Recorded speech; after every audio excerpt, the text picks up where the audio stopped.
Hi, everyone. Welcome to HS Connect's interview with Erin Martinez. She is a clinical social worker and certified sex therapist, and she's here today to talk to us about the number one topic that comes up most for those of us who suffer with HS is how to be intimate with your partner, how to tell new people that you are potentially going to be intimate with or have a partnership with about your HS, when the best time is to do that, all of these burning questions that we have.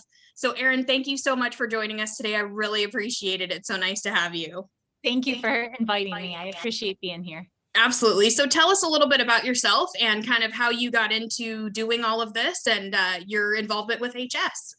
Wonderful. So I've been a clinical social worker, which for those of you that are seeking therapy or may have done that before, that's psychologists, clinical social workers do similar work in mental health. That's my background. Trauma has been my main specialty, and that includes medical trauma. So sex therapy was the link that connected me with HS. At Henry Ford Hospital in Detroit, where I am based, they noticed that patients really needed to discuss relationships, sexual health, and awareness, and figure out how to find comfort and wellness in their bodies. And so they reached out to me probably about 6 or 7 years ago, and that started just a beautiful connection between the Henry Ford Hospital and our clinic. And I've been working over the years to try to increase knowledge of sex therapists throughout the country on this topic. Perfect. Thank you so much. And your work is so necessary, especially for this, group of people, since HS affects us all mostly in, our most intimate and private areas. It's really a struggle for us. And I personally have had HS for, it'll be 30 years now, and have gone through all of those same struggles. And I think that we can all relate on that level. So what do you think that it's a good idea for people with HS to seek out a sex therapist, or is it something that really only if it presents an issue for you in your personal relationship? If I created an ideal world, I think everybody would have the opportunity for mental health, for sex therapy, for spiritual therapy, right? Like if we were really more based in well-being, I think that's an ideal, because we don't live in an ideal world, and sometimes insurance doesn't cover it, or you have huge copays or deductibles. I know it can be difficult. So I think it does.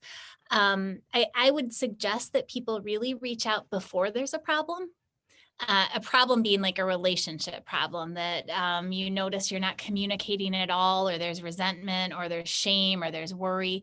But I think it's good to think proactively. What can I do when I know that this is a difficulty for me? How can I begin to just learn ways of feeling better about myself, being creative about our intimacy, and thinking about how to communicate overall about our relationship? Even if you are not in a relationship, it's still a great idea to think proactively whenever possible.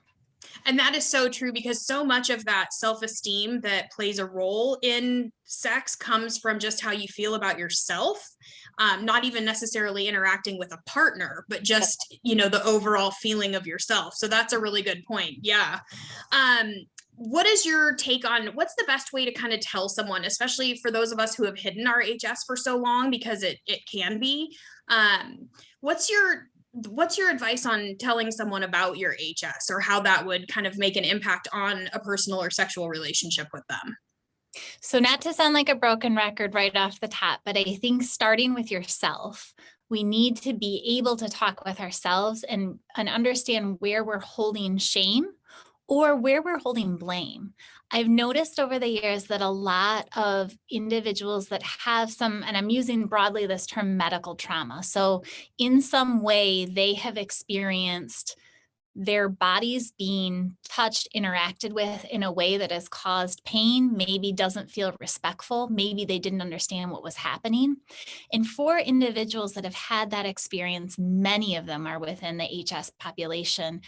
I think that there is a sense of responsibility for their illness that is held that should not be the case. And so I think having conversations with yourself first, or in therapy, or with your loved ones about being able to process, this is something that I am surviving through, and I am resilient, and this is not my fault.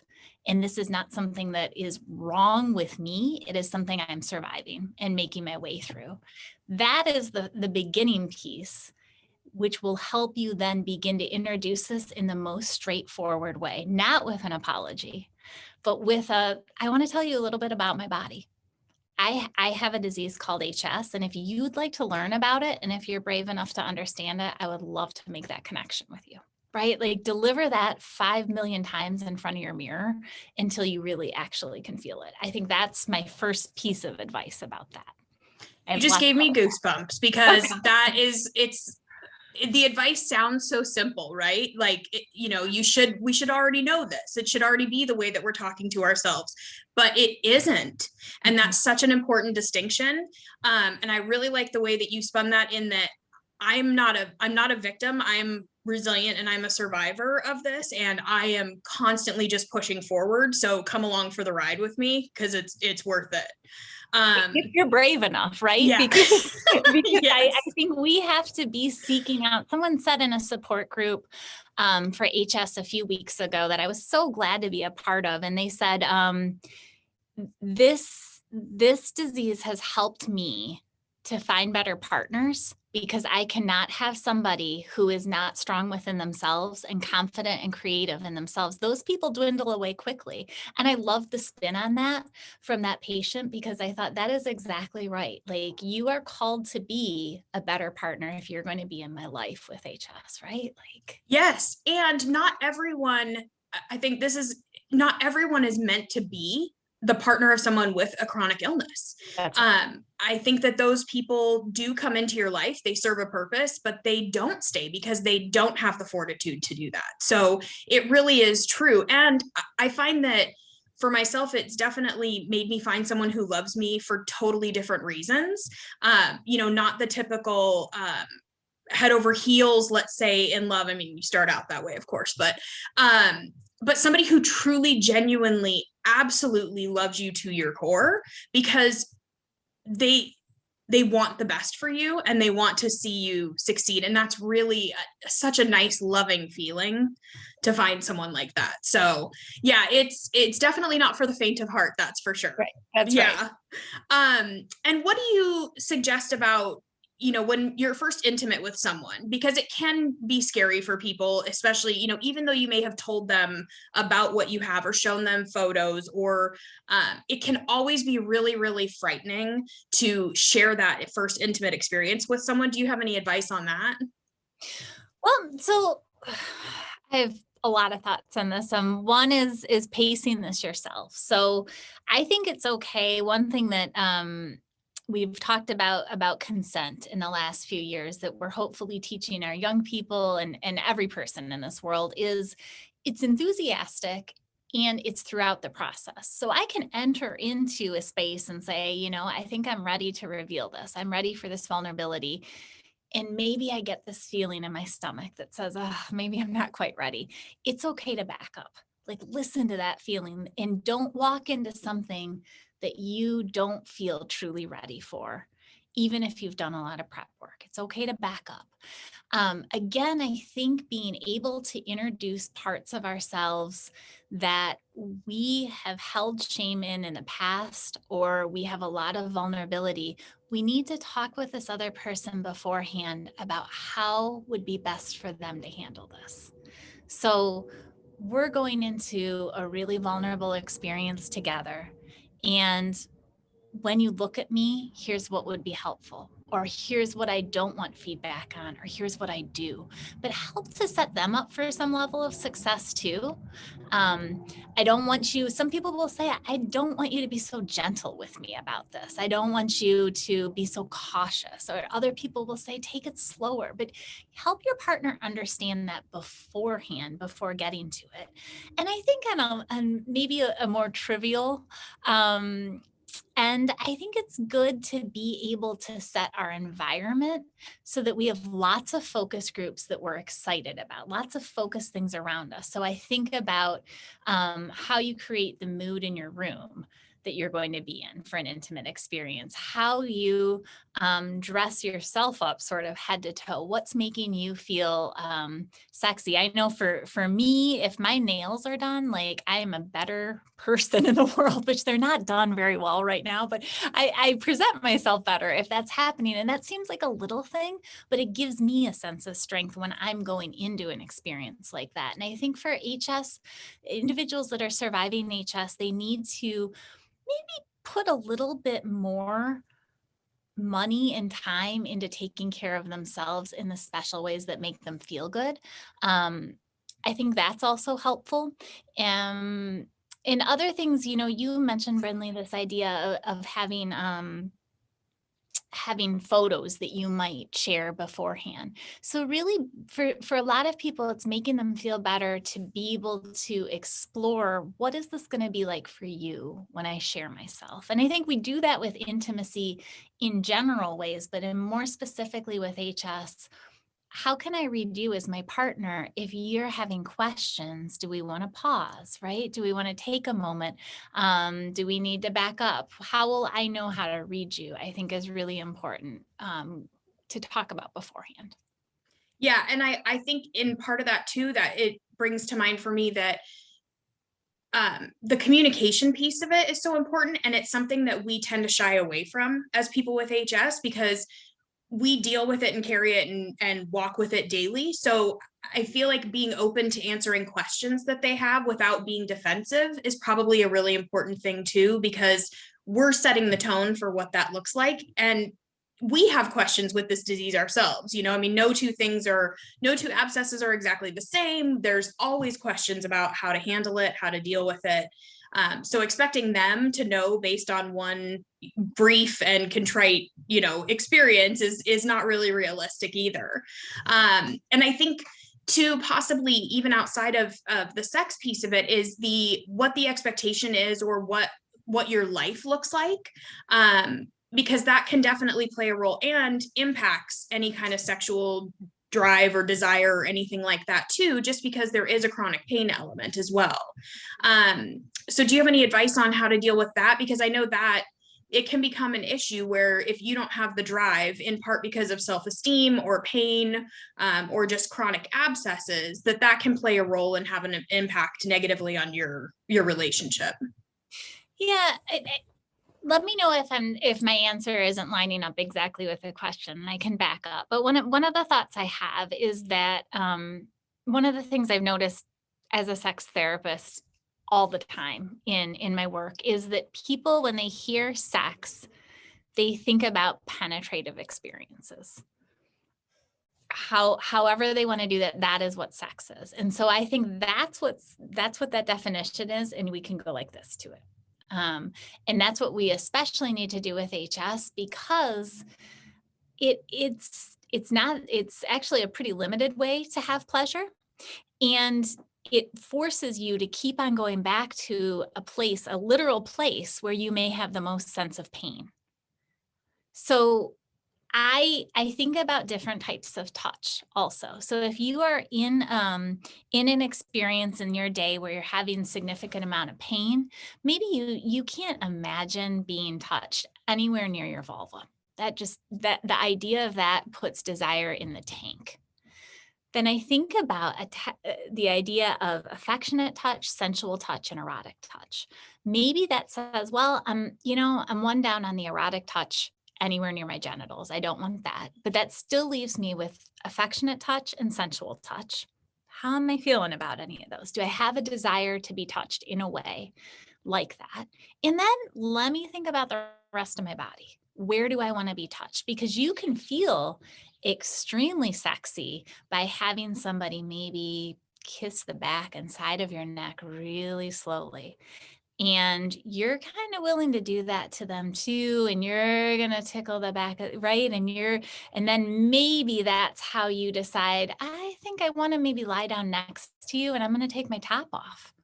And maybe we're going to have a little bit of sexy talk. Well, now, instead of just shutting down all of our options, we just had a pretty close connecting good experience with something. Probably I would say because there's more communication and self-communication around it, it's probably a better experience than a lot of people who just simply have a quickie with penetrative sex. One of my discoveries has been that when people have a difficulty with their intimate relationships, something about their body that they feel is a barrier, if they really do the work of doing communication with themselves and with their partner, they end up having not just more orgasms, but more sense of sensuality and intimacy in their life because they have to get out of this norm that we were delivered when we went to sex classes in, third, fourth, fifth grade that told us this is sex. When you begin to expand it, you're like, wow, how come nobody told me there's all this other stuff out there, right? There's a way bigger world. And that's why if that feels kind of hard to think about as you're listening to this, that's a good place to even reach out to a sex therapist. Sometimes a couples therapist too might do the trick, but somebody that's really comfortable talking about this and begin to generate ideas because there's so many, if that feels overwhelming to you. Yeah. Did I answer the question somewhere close? Yes. Okay. Yeah, absolutely. I think that, in our daily lives, you don't think about it in that way. So I really appreciate the perspective you just gave, which is that it's much broader than, just sex, penetrative sex. That's, like you said, it's a good way to think about it. Definitely. Any other thoughts on the self-esteem part of it? For me, I just keep going back to that because it's such a huge piece of the way that we feel about ourselves and our sexuality. And I loved what you said at the beginning about having those kinds of discussions with yourself and that, you are an overcomer. Any other thoughts on that? Any other advice you can give us about different ways to do that? Well, I think being aware, and I'm imagining some people listening will have done a lot of work around this already, but for those that might be new to this, I think being aware of how you talk to yourself can be rather shocking. I believe it's Brene Brown or Tara Brach who does work around mindfulness and positivity, talks about this idea of talking to yourself like you would your own closest friend. When I begin to analyze my own thoughts, I'm like, whew, I wouldn't have a lot of friends if I was talking to them like that. I would be solo. So that's just being able to not be hard on yourselves, but just as a self-correct, like that's because that's what we're taking in. We're with ourselves every moment of every day. And if that's our loudest and most powerful voice, it's doing a lot of damage oftentimes. So that's a place to start. I think setting a goal or an intention at the beginning of the day. So being able to say either in writing or just, I love markers on my mirror. I'm always writing myself a little note there, like, here's your focus point for today. And I sometimes have worked with people that have a focus point in their body. Like, here's the part I want to challenge myself to take care of more and to actually feel a little bit better about. And it's amazing that sometimes people aren't ready to think about their more intimate parts, but they might start with their feet. Right? Like today, I'm just going to focus on taking care of my feet, maybe giving myself painting my toes, but learning how to give yourself positive attention and to put your mind in a perspective of being able to see some beauty in yourself there and take care of it. That can be very helpful. Asking other people you really trust in your life, I'm taking steps to be seen in a new way. And so help me with this. Like, this is new for me. I know for me, I've had parts of my body sometimes that I'm not feeling so positive about. And so if I can even just say, like,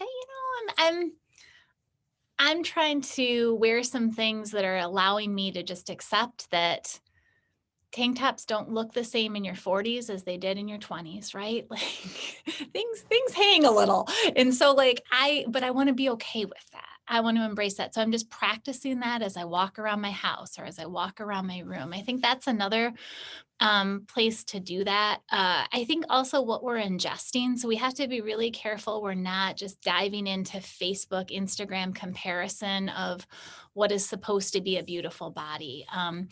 Again, if that's all the images we're putting in our mind all the time, it can bring us, it's so self-defeating.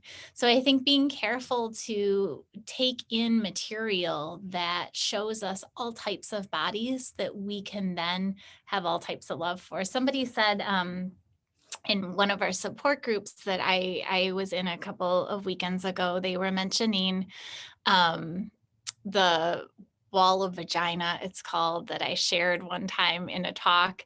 And it's 300 casts of ceramic casts of vulvas. Actually, it should be the wall of vulva. But so people said that was really powerful and helpful, because I was so used to looking at mine like it was the wrong look, right? Because we do labiaplasties and we tuck it and pinch it and cut it.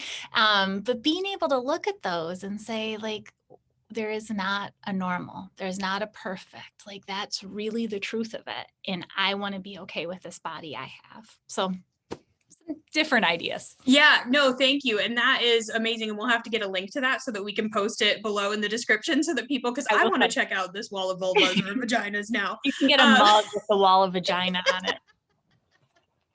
Yeah, it truly is. It's amazing how much your outside world impacts the way that we feel about ourselves. And I don't think we realize that until you stop and take a look at it, and see those impacts and kind of, like you said, what you are ingesting and how that makes a difference in the way that we feel about ourselves, because we are constantly comparing ourselves to others. And that can really take a toll on us. Especially, I wrote an article about, like, I had armpit envy for 30 years. Of all I wanted was to be able to not worry about wearing a strapless shirt or shaving armpits like a normal person, wearing a white shirt without having to worry about getting stains on it. And now that I've had my white excisions in my armpits, I show my scars to people who they may not want to see them, but I don't care, because I am so proud of them that I'm like, do you want to see what they look like? And now I wear sleeveless shirts I'm so happy about it. So it really, I do think, as much as HS is such a soul crusher to a certain degree, it really can teach us, if we're willing, to be better than we ever thought we could be. And better partners and better parents and better people, because we're pushed to do that, if you're willing to kind of accept that challenge. And it does really take a toll on mental and physical well-being. But I feel like, we're getting to a point now where we have a little bit more control over that. And that is invigorating and rejuvenating. So I'm excited to see that happening, and just all of the reaches out with people like you and with all of the other doctors we've done interviews with, helping to get the information out to people so they don't feel so alone. Because when you're hiding it from everybody, you don't know that there's other people just like you going through the same thing, and it can be very isolating. So trying to help everyone break out of that isolation and see that they're part of a larger community who all have very similar experiences. So thank you so much. I can't tell you how much I appreciate it. Any last words, any final thoughts? Oh my goodness. Last words and final thoughts. I mean, I feel like you've capped that off so beautifully. I don't think I could do that justice. I guess I would just say that I think that recognizing that dealing with a chronic illness is a stressor that you didn't get to choose, that you have in your life. And so believing that you deserve the extras in managing through that, the extra support, the extra medical attention, the extra emotional help, the extra treats, right? Like, you deserve an extra gift every darn week, because I think you're just dealing with more in life than your average person. And so just remember to take really good care of yourself, because sometimes other people aren't going to do that for us. And we have to be the first to take care of our emotional and mental and sexual and spiritual selves. Yes, and doing so without feeling like a burden. That's if right. somebody learns how to do that, please tell me, because still looking for pointers on that. So perfect. Well, thanks again. I look forward to talking to you again in the future, and thanks for joining us today. You're so welcome. Thanks for having me.